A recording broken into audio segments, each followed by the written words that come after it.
Estamos ao vivo, doutor Gilson e o Defonso, meu amigo santista. Ontem nós fomos aí, ó. Vou te contar, essa Comebol aí, não sei não, viu? Boa noite, antes de tudo. Santista. Ontem nós fomos aí, ó. Boa noite, Marcelo Rocha. Como você mencionou, realmente nós fomos garfados lá na Bombonera, um pênalti que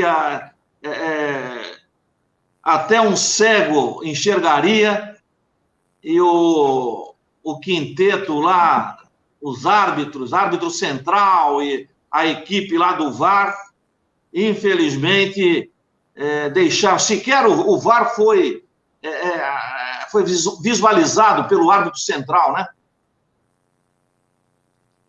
Então, muito estranho isso, realmente, né? A câmera, pô. Eles queriam, a Comembol é pró-argentinos, todo mundo sabe. Tanto que a charge que eles fizeram sobre essas semifinais, eu não sei se você viu, tem lá ao fundo um portão de entrada no Maracanã e no meio está um jogador do River Plate e um outro do Boca Juniors com a bagagem já na direção de entrada. E o Santos e o Palmeiras na lateral simplesmente olhando a entrada deles no Maracanã. Só que eles já perderam um dos argentinos, que é o River Plate. É quase impossível virar o resultado inicial aqui no campo do Palmeiras.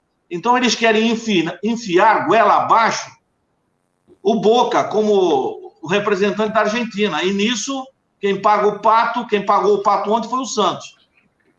Vamos ver aqui na Vila Belmiro.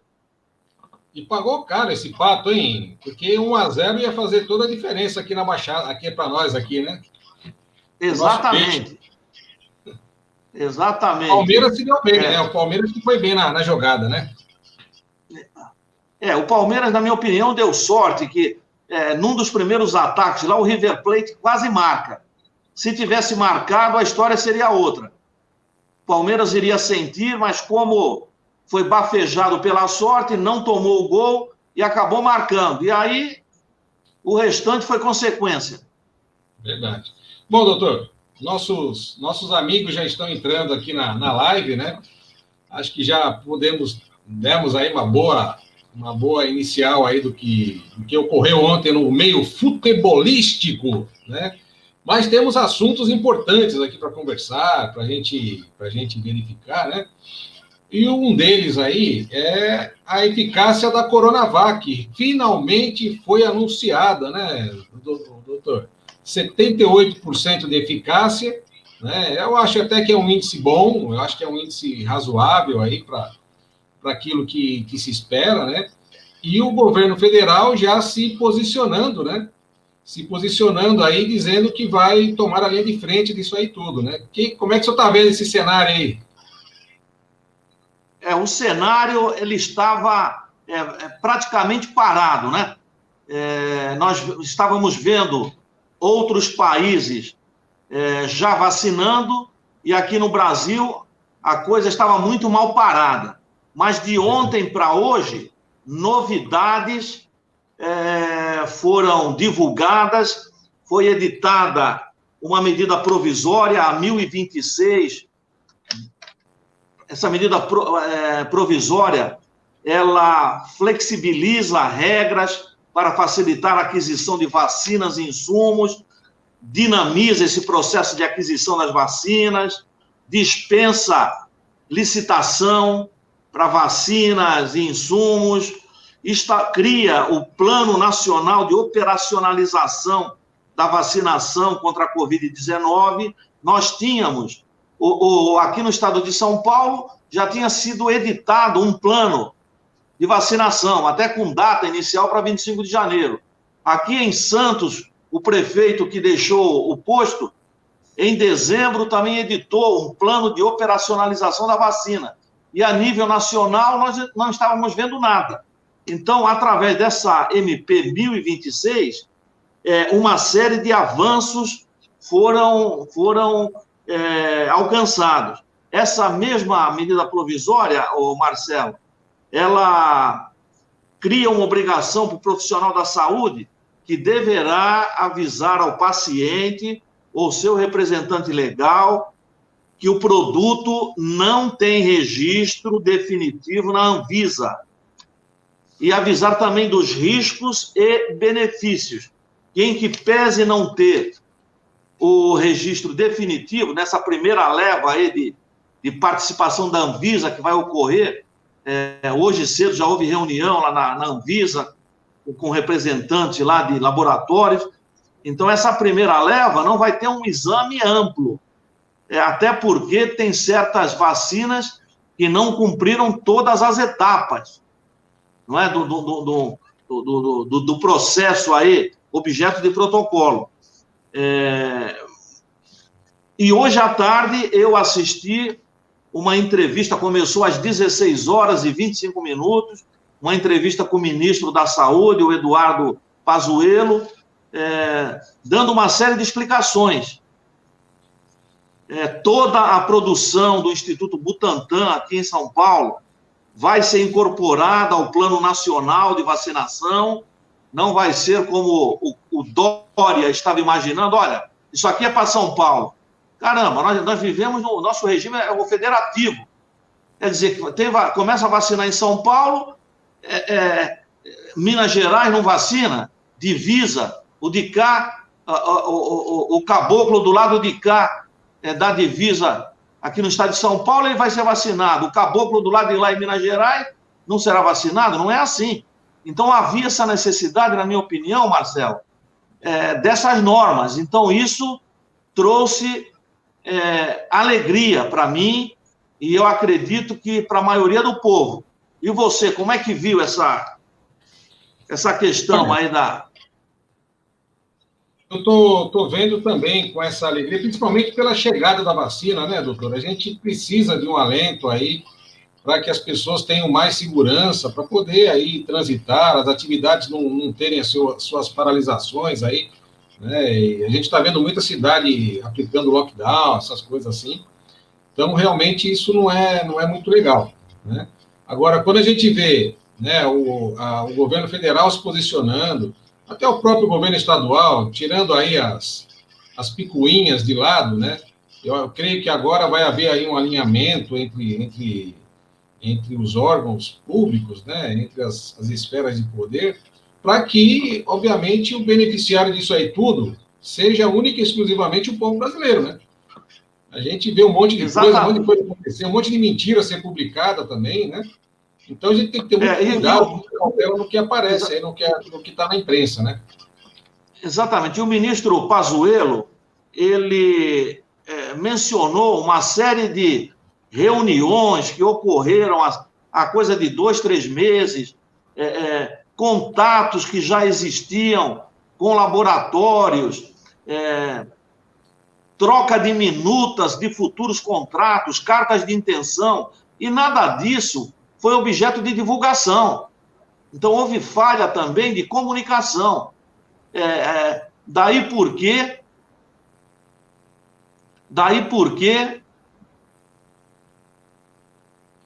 nós ficamos, a população brasileira ficou apreensiva, porque dava a impressão que nada estava sendo feito. Mas, na verdade, lá no Ministério da Saúde, já havia uma movimentação e a população sem saber. Então, eu acredito que agora o carro vai começar a andar e andar com uma boa velocidade.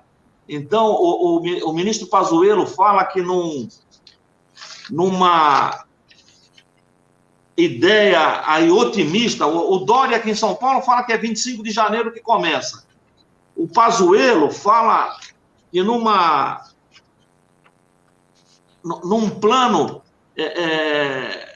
que vai trazer mais alegria para o povo, por antecipado, seria a partir do dia 20 de janeiro.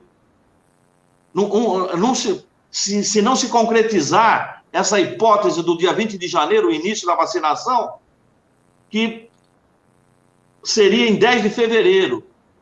E num terceiro no início aí de fevereiro. Uma terceira e última hipótese seria a partir do dia 11 de fevereiro até meados de março.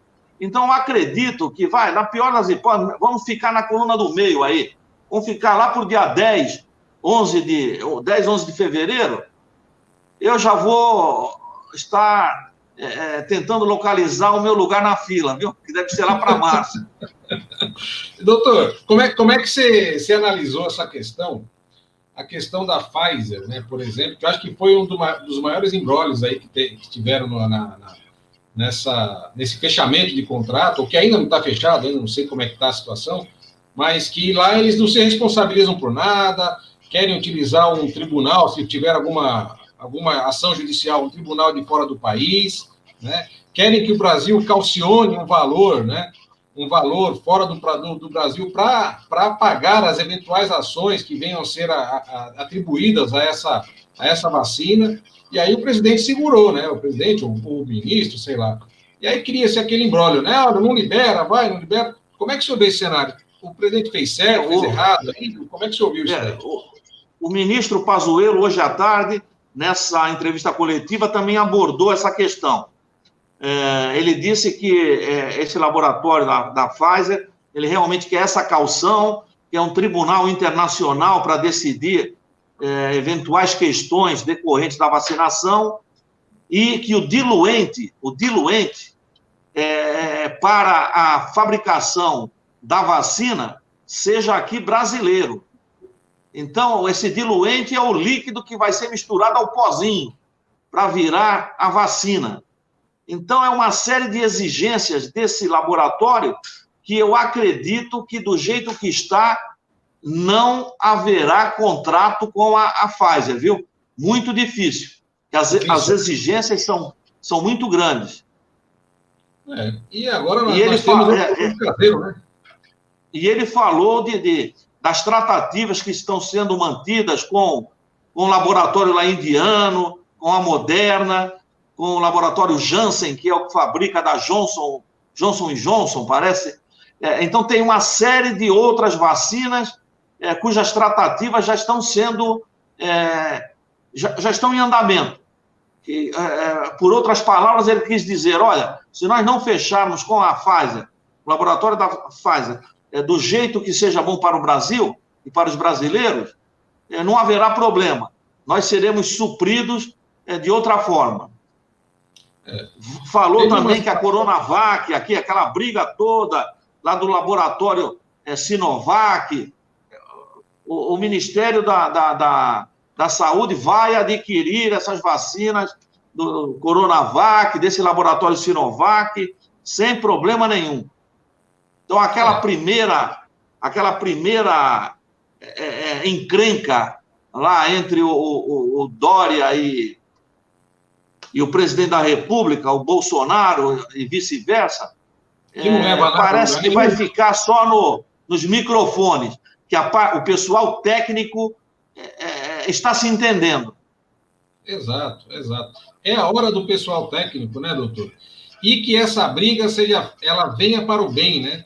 Que o presidente, de repente, fala, então, já que vai ser dia 25 em São Paulo, eu vou colocar aqui a vacinação nacional dia 18, dia 20, alguma coisa assim. Porque o povo tá precisando realmente ter aí algum caminho, né, doutor? Alguma segurança, né, acerca desse assunto que preocupa muita gente. Há 2 semanas atrás, eu conversei com um amigo, um irmão, né, de coração, e ele teve a Covid, né? Ele ficou entubado, ficou, assim, numa situação, se você vê as fotos que tiraram lá no hospital dele, e vê ele hoje já 95% recuperado e tal, foi uma glória, né, ter isso ter acontecido, porque isso não acontece com a maioria das famílias. Muita gente perdeu, né, os seus familiares aí por conta disso. E é muito ruim, doutor. As pessoas que têm sofrem demais com esse vírus aí, que ainda está entre nós, e agora tem a mutação, está mais forte, né? Mais forte que eu digo assim, contamina mais, né? Está contaminando mais pessoas a um curto espaço de tempo, né? E, Marcelo, nós cruzamos a fronteira das 200 milhões de mortes. Aquele consórcio dos meios de imprensa que fazem a apuração dos mortos em decorrência da Covid, o último fechamento, agora à tarde, 200 milhões e 11 mortes. 200 milhões e 11 mortes e 7 milhões e 921 mil de infectados, quase 8 milhões de infectados. Vamos corrigir, acho que é 200 mil mortos, né? 200 mil e 11 mortes. 200 mil e 11 Legal. Mortes, exatamente. Legal. Exatamente. Rompemos a fronteira das 200 mil. Quantos municípios têm 200 mil pessoas, doutor? Uma guerra, nem guerra. Vem numa guerra. Então, essa vacinação, estou acreditando, realmente vai começar.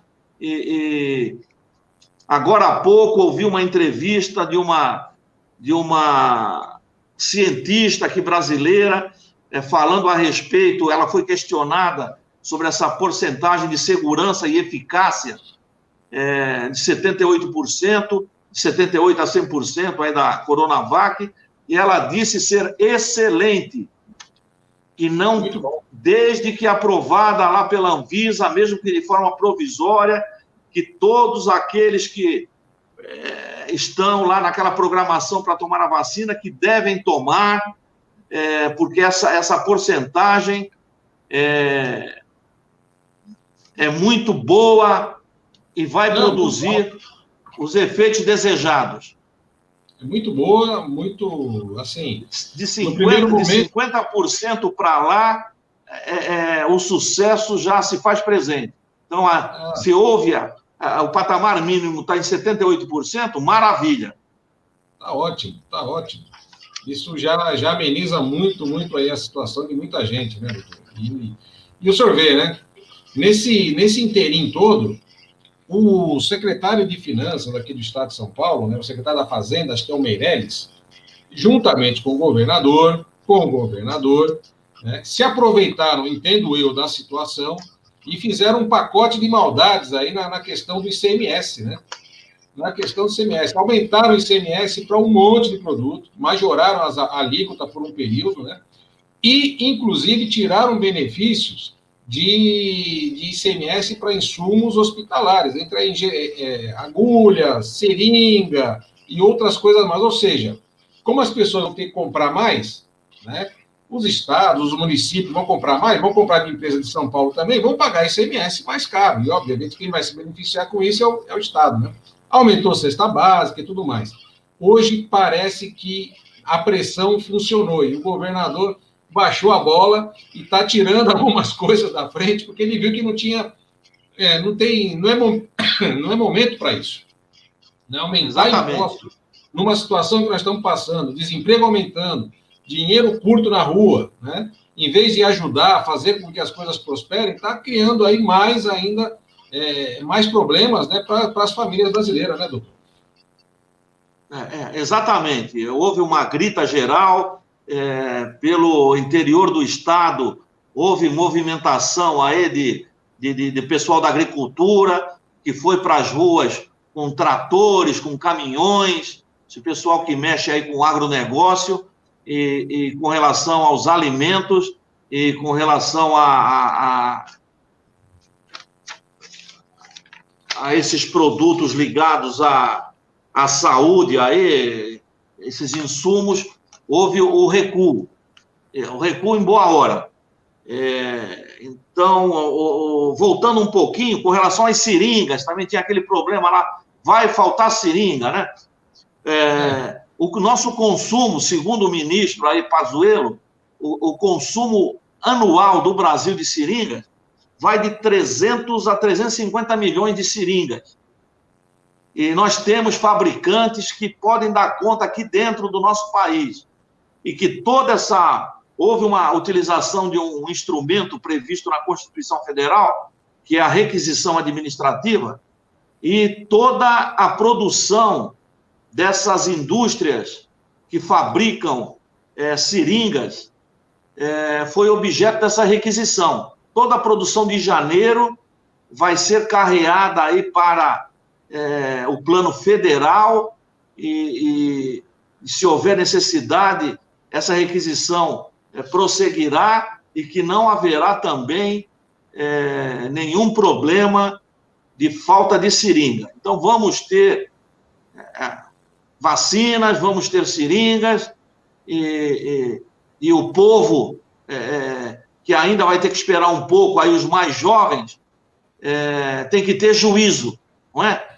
Coisa que não tiveram, principalmente agora no final do ano. Então, evitar aglomerações, essas festas absurdas que foram realizadas pelos mais jovens aí, para que nós consigamos aí, a partir do segundo semestre, quem sabe, voltar a ter uma vida mais ou menos normal, não é? Estamos precisando e merecendo, né, doutor? Pelo amor de Deus, né? Afinal de contas... Porque, veja só, Minas Gerais, você deve ter escutado, Minas Gerais, lá em Belo Horizonte, o prefeito Calil está falando em lockdown, a partir de segunda-feira, ele já avisou. O negócio lá está feio. Amazonas, lá, a cidade de Manaus, também está com esse problema. Curitiba, né, você mencionou, também, quer dizer que a situação está cada dia pior. Agora nós vamos para uma contraofensiva, aí com o início da vacinação. Mas ainda há um caminho a ser trilhado até que nós consigamos impedir essa disseminação do coronavírus, né? Olha, e eu acho que vai dar tudo certo, viu, doutor? As coisas têm que... O que mais me estranha, me chama assim a atenção, é que desde março do ano passado, até o presente momento, vários municípios, estados aí, ainda não estão preparados para atender aí a demanda, né, dos infectados pelo Covid-19. Ou seja, será que não aprende nunca? Se está aí o vírus ele não some no estalo, né? Ele vai estar aí. Então, obviamente, você tem que se preparar para ele, né? Tem que preparar para a sua população, para dar assistência à sua população, e não só o vírus, né? Tem tantas outras doenças aí que estão aí se proliferando e trazendo um mal-estar para muita gente e não está tendo um atendimento condizente, né? Será que eles não aprendem nunca, doutor? E agora, o governador do Rio Grande do Sul foi instado hoje na parte da tarde a respeito disso. Falou, vai começar lá em São Paulo a vacinação, lá é PSDB, você também é PSDB, aqui no Rio Grande do Sul, como é que vai fazer? Ele falou, estou esperando o plano nacional, não é? Eu estou esperando o plano nacional. E outros devem estar da mesma forma, porque se sentem inoperantes diante do problema. Porque tira São Paulo, Minas, Rio Grande do Sul, o restante, meu amigo, são estados que vêm a reboque, não é? É verdade. Que não tem iniciativa, esperam que esses estados mais prósperos saiam na dianteira e eles vão atrás. Eu não falo nem mais do Rio de Janeiro. O Rio de Janeiro é o fim do mundo. Eu não sei como é que aquilo lá parece que nasce... os picaretas se multiplicam durante a madrugada, viu? Que não é possível. Tantos governadores presos e entra um, sai um, entra outro, e os esquemas de corrupção permanecem, não é? Tem hospital de campanha que deveria ter sido construído lá pela metade do ano passado e até hoje não foi construído, e pagamento foi realizado e o povo morrendo. Então, Rio de Janeiro é algo que eu não consigo entender, o povo. Não consigo entender aquele povo, não. Gosto de ir lá, gosto de passear, gosto de ir lá na escola que eu aprendi a amar, lá Mangueira, gosto de ir lá no Bar do Vinícius, gosto lá de ir na Lapa, mas, meu amigo, o povo lá parece que é do outro mundo, viu? Vou te contar. Doutor, Deixa eu dar uma pequena pausa aqui para agradecer vários amigos e amigas que estão aqui com a gente. Ó. A Juliane Guimarães, minha esposa linda. O Veleda, meu amigo, que não tem ido tomar café comigo. Meu irmão Irapuã, meu irmão Dave, Alex Miranda, Luísa Pires, o nosso Carlos Magalhães está aqui com a gente também, nosso amigo. A minha irmã de coração, a Lúcia Helena, meu irmãozão Edivaldo, o Ricardo, a Suzane está aqui também, a nossa querida presidente aqui do conselho do nosso prédio, meu irmão Caio Borelli, Denise Pires, Ricardo de novo, Edivaldo, a dona Rita Gotardi, a Lourdes minha Gotardi, esposa, e que canta divinamente, né? Isso daí. E para finalizar aqui, o Beto Alves, que manda um abraço especial para o senhor, ele diz que é um prazer ouvi-lo. Então, eu também fico com esse mesmo prazer em ouvi-lo aqui, né? Marcelo Rocha, você falou da Rita Gotardi, né?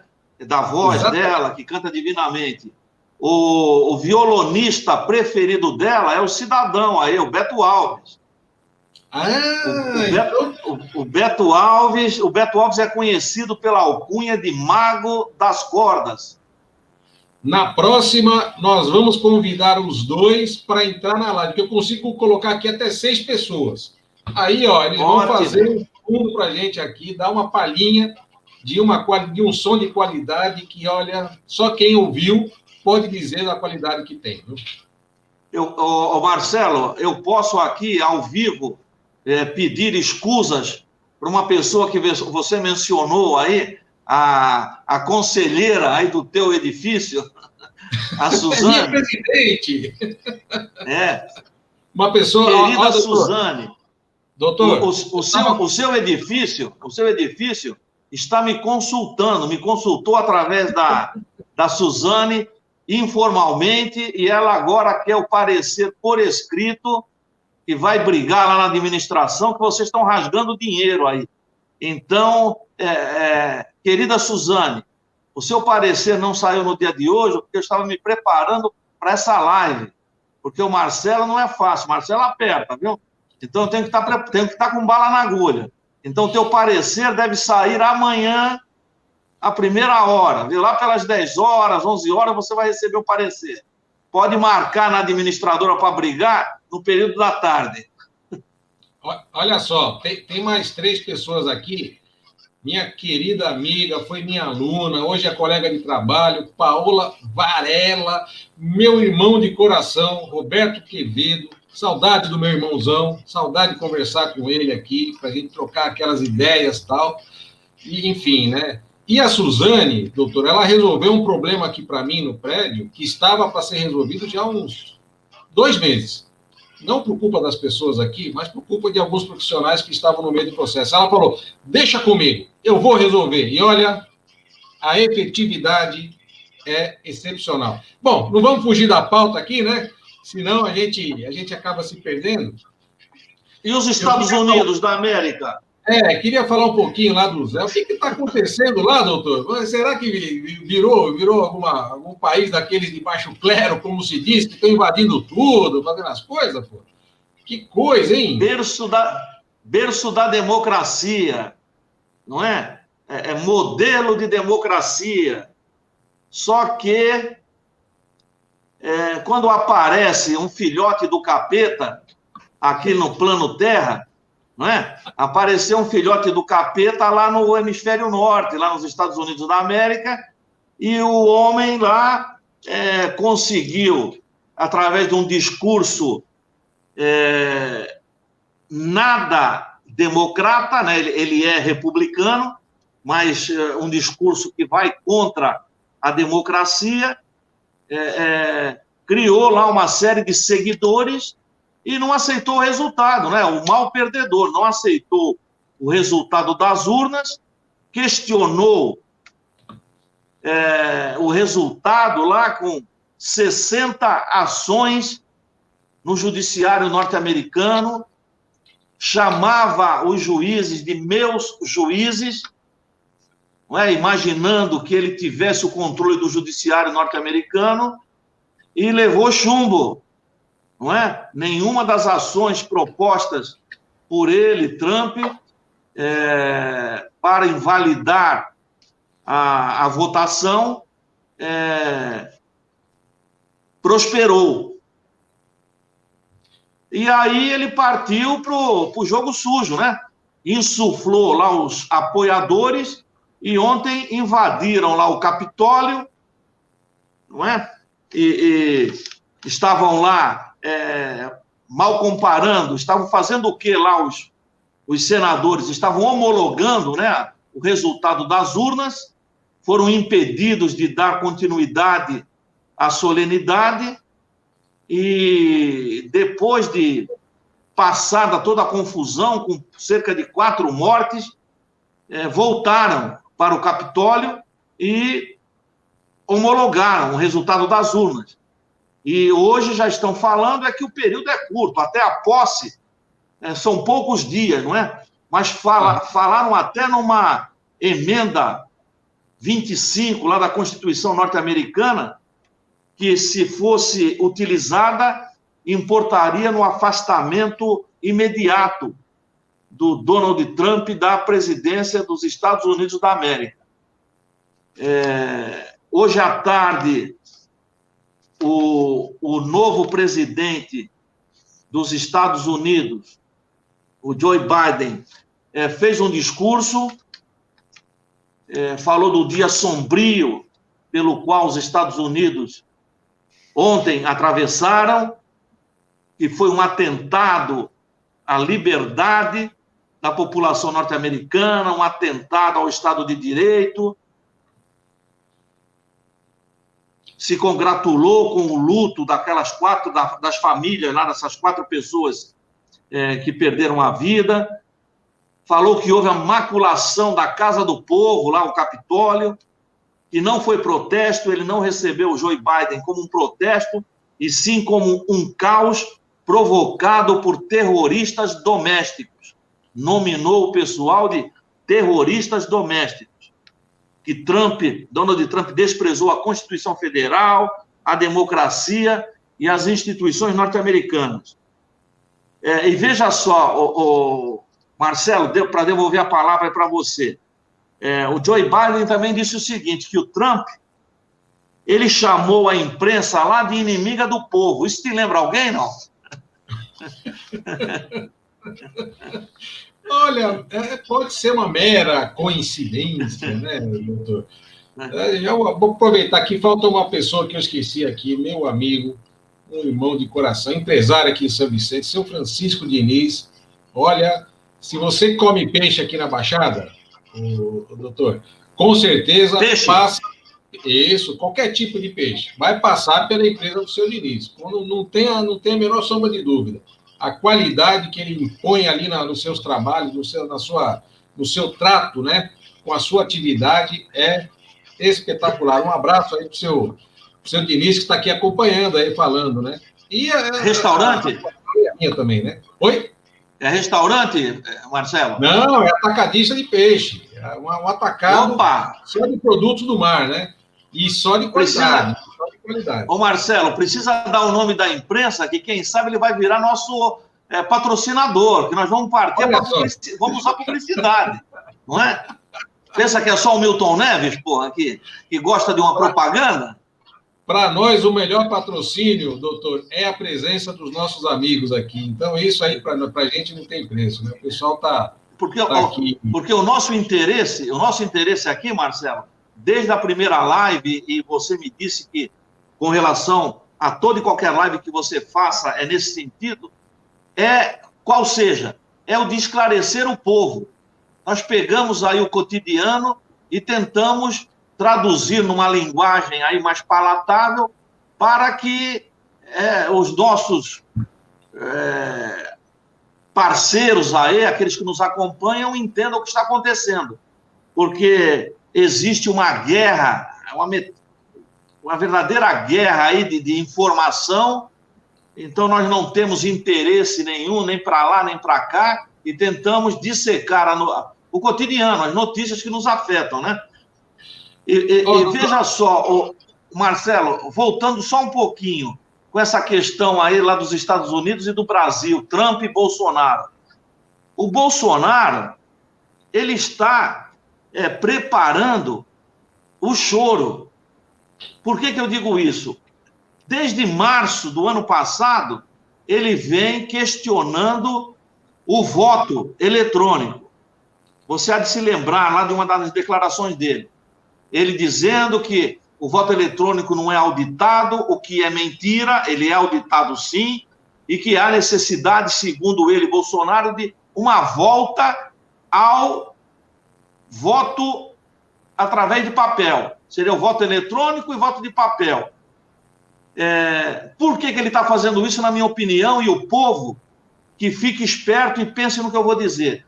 Se em 2022 ele perder, o que ele vai dizer? Houve fraude, as eleições foram fraudadas, e vai querer se transformar num Trump, vai querer entrar com ações para anular as eleições, vai se criar dificuldade para deixar o poder. Então, o povo que fique esperto desde já, que as autoridades fiquem espertas desde já.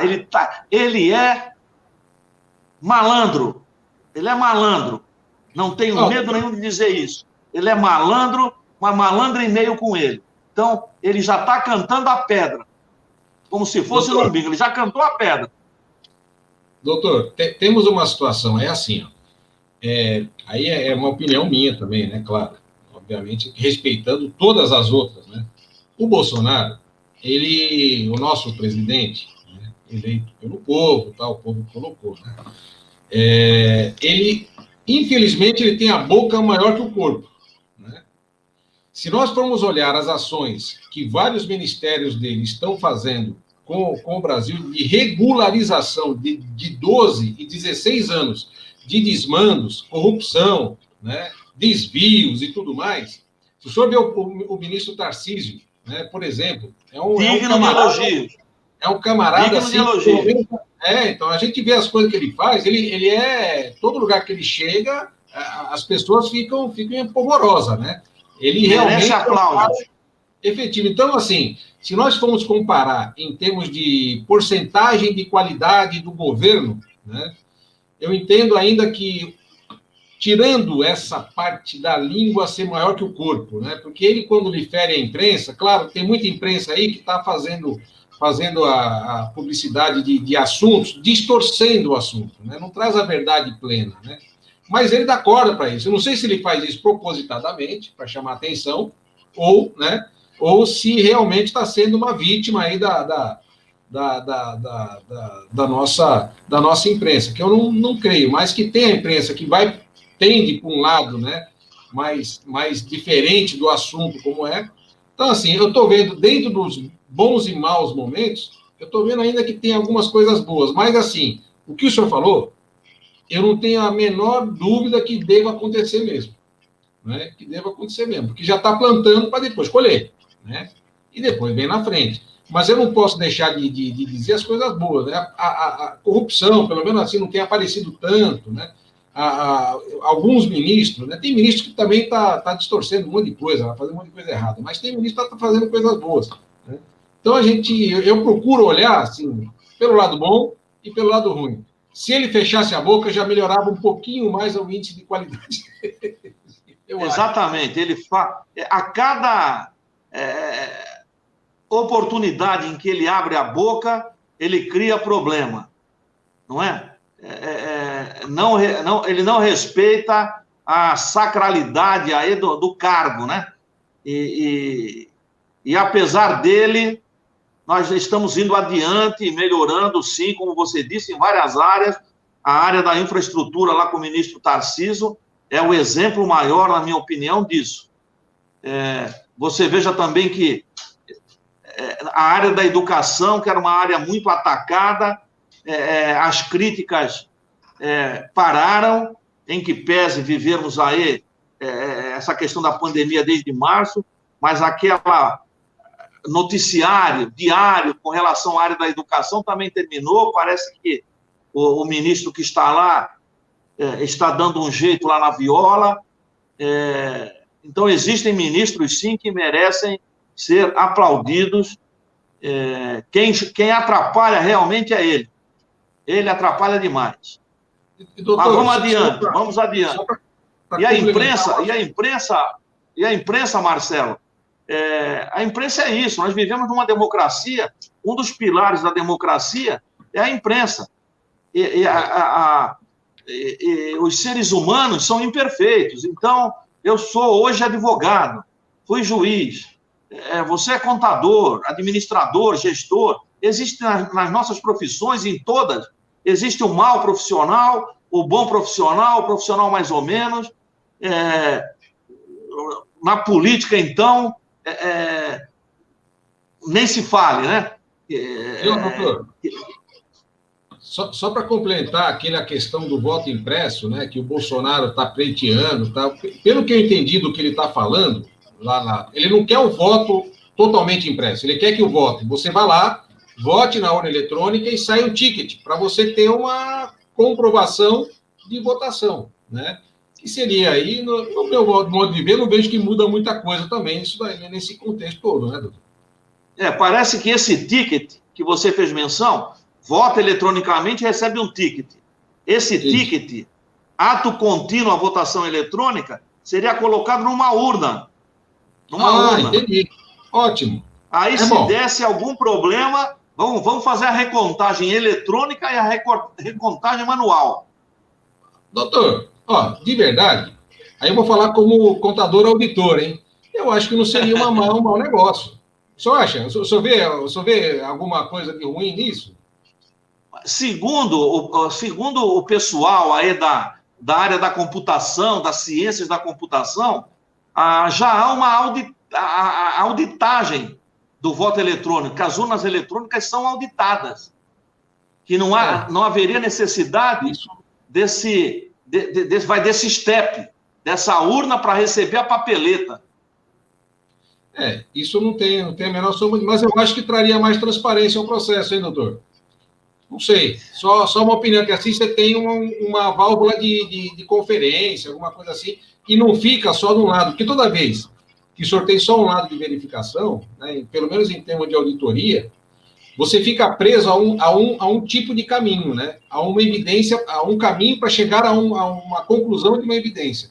Se você tem dois caminhos, claro que eu entendo que traz mais transparência aí ao processo. Mas, assim, se fosse voltar o voto impresso totalmente, fazer lá, pelo amor de Deus, né?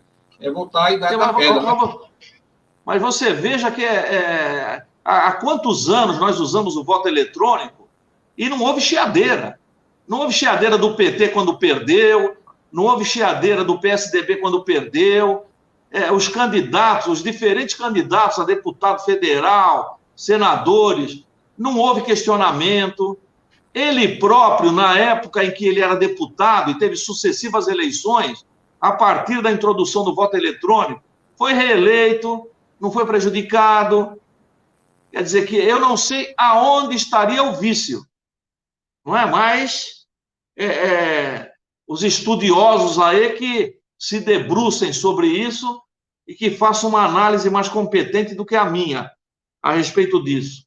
Mas eu acho que é pedra cantada. Ele já está dizendo que se ele não for novamente sufragrado aí pelas urnas eletrônicas, ele vai chiar e vai dar trabalho. E 2022 é ali. Não é? É ali. 2024 também, como é que é 2024, Marcelo? É logo ali, né? É logo ali, então. E outro é logo ali. Opa! Doutor. Povo, e nós temos que sempre... e nós estamos tentando fazer isso aqui, abrir os olhos do povo, né? Democracia. Democracia, a cada eleição, ela é aperfeiçoada, o eleitor deve acompanhar, deve anotar, já que a cabeça às vezes nos trai, anotem quem votou, vê como é que está sendo a participação daquele deputado federal, daquele senador no qual você votou, do deputado estadual, do vereador, do prefeito, para a cada eleição melhorar, não é? A qualidade do voto. Temos que acabar com essa, na minha opinião, Marcelo, com eleições, reeleições sucessivas para vereador, para o legislativo. O executivo é uma reeleição, está ótimo, 8 anos. Agora, o legislativo é um absurdo. Eu não sei aí em São Vicente, mas aqui em Santos, tem cidadão aí que está lá 10 mandatos, meu. Transformou em profissão. É um absurdo. O cara está lá 40 anos. Não é? Saiu um, agora de Santos aqui, que dormia nas sessões. E saiu com pesar. Saiu querendo voltar, porque é o segundo suplente. Saiu torcendo para que o prefeito eleito, numa composição, retirasse 2 ou 3 da Câmara para ocupar o secretariado, para abrir vaga e ele retornar. Isso é um absurdo. O povo tem que pensar nisso. Reeleição para os cargos do Legislativo tem que acabar, não pode. Lá no Congresso Nacional, no Senado Federal, tem pessoas que ficam lá a vida inteira. Não tem outra profissão política. Ser político não é profissão. O que você pensa disso, Marcelo? Reeleições. Concordo totalmente. Né? Tem muito político que transformou a carreira política numa profissão. Né? Eu acho também que tem muito político que está eleito, né, por nós mesmos. Obviamente, eles estão de acordo com a lei. A gente não pode nunca dizer o contrário. Mas a opinião é nossa. Né? Eu entendo que tem muito político desqualificado para estar ali. Né? Às vezes, quiçá, sabe fazer uma conta até o fim, por exemplo, né? Ou fazer um discurso, né, de maneira correta, ou mesmo elaborar projetos, né, que é o que a gente espera dos políticos, né, que fiscalize, que olhe projetos, que promova projetos, elabore projetos e tudo mais. Né? Então, a gente vive daquilo que a lei demanda. E quem faz a lei? São os políticos que estão lá. Né? Então, a gente fica meio que refém de uma situação, né, doutor? É uma coisa, é uma situação que, para virar esse jogo todo, né, acho que tem que mudar muita coisa e tem que ter alguma, não sei como, mas tem que mudar muita coisa de uma maneira um pouco até radical para que as coisas se transformem. Né? Da mesma forma que houve, veja só, iniciativa do político para impedir mais do que uma reeleição, iniciativa do político, daqueles que estão nas casas legislativas, isso não vai ocorrer. Então, a Constituição Federal permite iniciativa popular, como foi o caso da ficha limpa.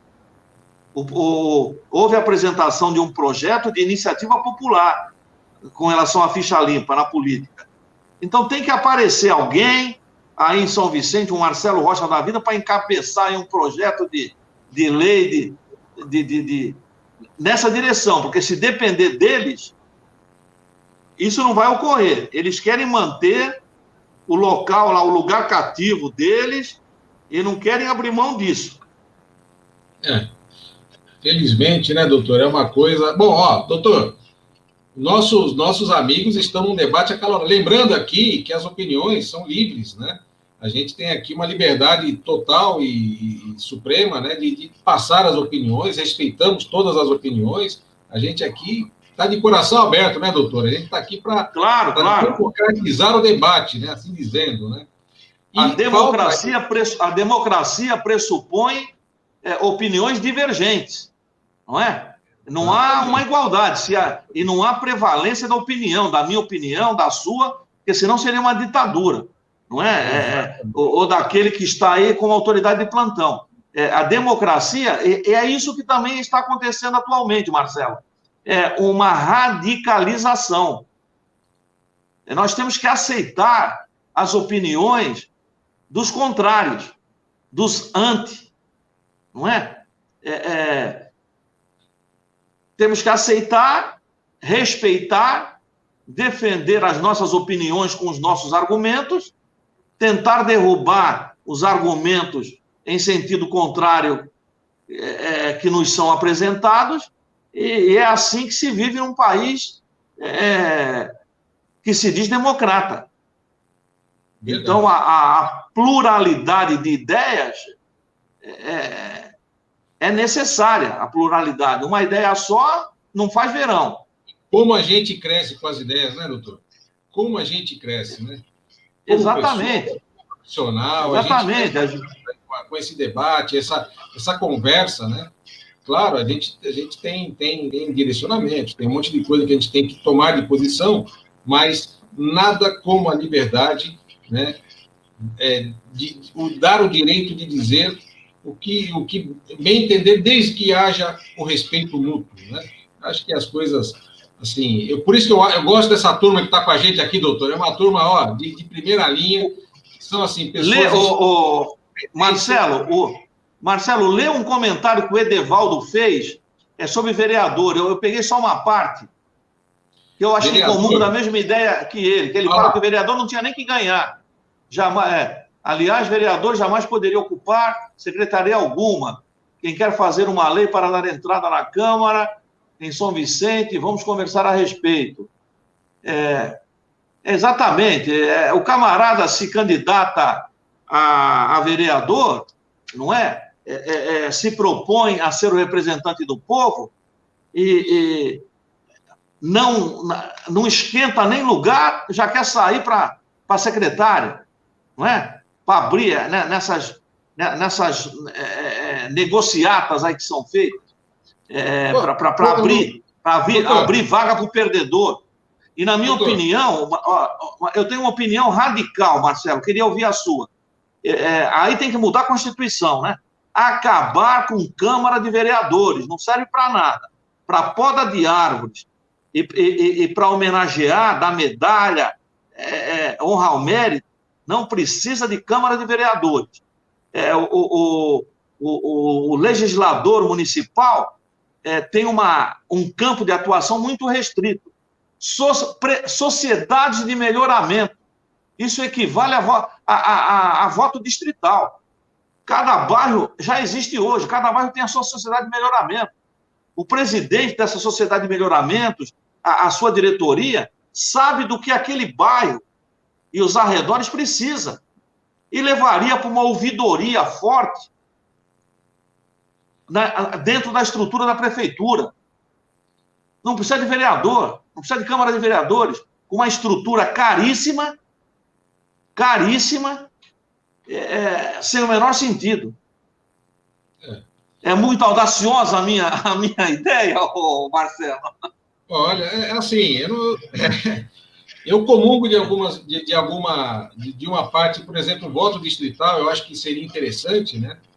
Eu acho que extinguir a Câmara, acho que diminuir, eu acho que já seria bom, né? Já seria aí muito bom, né? Agora, precisa dar qualidade, né, doutor? Precisa dar muita qualidade na Câmara.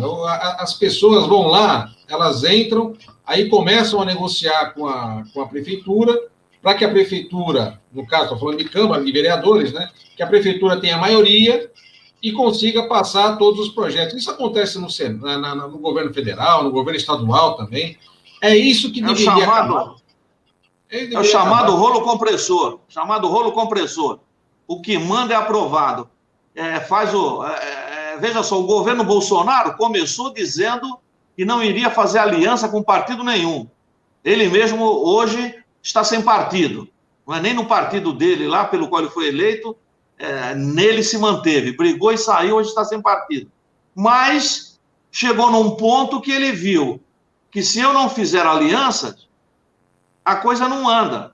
Mas essas alianças deveriam ser alianças lícitas. O Edevaldo falou agora há pouco, né? A discussão é uma arte que objetiva se chegar num ponto comum, se chegar num acordo, não é? Acordo pressupõe concessões recíprocas, tudo na política tendo em mente o bem comum, o interesse coletivo, não é? Mas não como é feito, como você mencionou, que é feito esses acordos, e aí o que vai, bom ou ruim, é aprovado. Como agora nessa questão do ICM na Assembleia Legislativa. O Dória mandou o projeto para lá e foi embora. Ninguém segurou. A gente consegue ver aí que a ideologia partidária fica totalmente aliada ou alijada, né? A gente não sei como é que é o termo que eu poderia usar aqui, quando o interesse é maior que o interesse público, né? A gente vê hoje o PT se unindo com o MDB, PSDB, quer dizer, partidos historicamente aí contrários estão agora se unindo, né? Então, quem fica nesse meio do jogo todo é o povo que fica se degladiando sem ganhar nada, vendo o político fazer coisa errada, não fazendo nada como deve ser feito, e aí as coisas vão acontecendo, né? Então, vamos esclarecer para o nosso público aí, isso aí que você falou, Marcelo. Você falou do PT se aliar, né? Você está se referindo à eleição para o presidente da Câmara dos Deputados, não é? Exatamente. O Baleia Rossi, que é o candidato do Rodrigo Maia, e conta com o apoio de 11 partidos, obteve, entre esses partidos, o apoio do PT. O apoio do PT, Partido dos Trabalhadores. Eu escutei, parece que houve uma conversa da moça do café, lá da Câmara, a moça que serve o café. Essa moça do café é a que mais sabe das coisas, viu? Exatamente, a moça do cafezinho comentou com a ascensorista lá na Câmara dos Deputados que esse acordo só saiu do PT apoiar o Baleia Rossi pelo seguinte: o Baleia Rossi prometeu ao PT que, ao contrário do procedimento do Rodrigo Maia, que ficou sentado em cima dos pedidos de impeachment do Bolsonaro, que ele, Baleia Rossi, vai escolher um lá e vai dar seguimento. Meu Deus. Só o tempo dirá se essa senhora lá do cafezinho escutou direito e comentou da mesma forma direitinho lá com a assessorista, viu? É para ficar com medo, viu? Doutor, falta 3 minutos. Estamos aqui chegando aí a 1 hora de live. Acho que já está bastante aqui, né? Assim, eu acho que primeiro está no momento das considerações finais, né? Mas é sempre muito bom falar com o senhor, falar com os nossos amigos aqui nas redes. Né? A gente está sempre junto, conversando, transformando, debatendo ideias, né? E, assim, eu queria que o senhor usasse agora esses minutos finais, assim, para uma consideração final, que trouxesse aí, né, uma palavra de conforto para todas essas pessoas que estão nesse meio de pandemia, toda a loucura, vai para lá, para cá. Como é que a gente faz? Para onde que a gente vai, doutor? Em primeiro lugar, quero agradecer Marcelo Rocha, que hoje é um amigo. Quem nos aproximou aí foi a Suzane. Agradeço a Suzane sempre por essa nova amizade. Agradeço mesmo. Gratidão a você, viu, Marcelo? E com relação aí ao povo, para o povo ter fé, acreditar que as coisas estavam realmente paradas em termos aí de combate efetivo à pandemia, ao Covid-19, e parece que agora o carro vai andar. Essa medida provisória 1026, editada ontem, tem força de lei, vai lá para o Congresso, que tem 60 dias, mais 60 para votar, 120 dias no total, mas nesses 120 dias o presidente pode fazer uso dela. Ela é lei, hoje ela é lei, todos têm que observar. Então vai facilitar a dispensa de licitação, nós vamos ter a vacinação. E acredito que sim, teremos essa vacinação agora já em janeiro. Então isso é motivo de alegria, o povo deve acreditar que essas vacinas têm realmente a eficácia e a segurança necessárias. Como disse um infectologista hoje cedo, numa das rádios, nós não podemos duvidar de instituições centenárias ou quase centenárias, como o Instituto Butantan e como a Fiocruz, e como a qualidade dos técnicos da Anvisa. Então, se a vacina, seja a vacina A, B ou C, tiver autorização, seja de forma provisória ou de forma definitiva, é porque ela preenche os requisitos necessários. Então, foi uma ótima notícia. Começamos, hoje é o 7º dia do ano, uma ótima notícia e nós vamos chegar lá. Estamos no caminho certo, eu estou acreditando, Marcelo. Doutor, muito obrigado. Vamos ter que marcar uma live a cada 15 ou 30 dias. Como é que vamos fazer isso aí? O que dá para encaixar na sua agenda aí? Você vai continuar a dar aula esse semestre, não? Opa, firme e forte, né? Eu também dou aula aí num dia da semana. Vamos ver como é que fica. Mas eu acho que a cada 15 dias, viu? Acho que é legal. É bom a gente conversar. Com certeza vamos ter mais amigos aqui também. Eu queria, de coração, agradecer ao senhor a disponibilidade do tempo aí para vir conversar com a gente. Uma última colocação. Dona Lourdes Gotardi, minha sogra querida e amada, está aí, ó. Também está acreditando. Deus permita que a vacina realmente resolva o nosso problema. Com certeza. Olha, a dona Lourdes Gotardi é uma revolucionária, viu, Marcelo? Opa! Se tiver que derrubar governo, temos que chamar a dona Lourdes para a dianteira do movimento, viu? Dona Lourdes já está na nossa lista aqui de pessoas revolucionárias para o bem. Pro bem. Claro, sempre para o bem, sempre para o bem.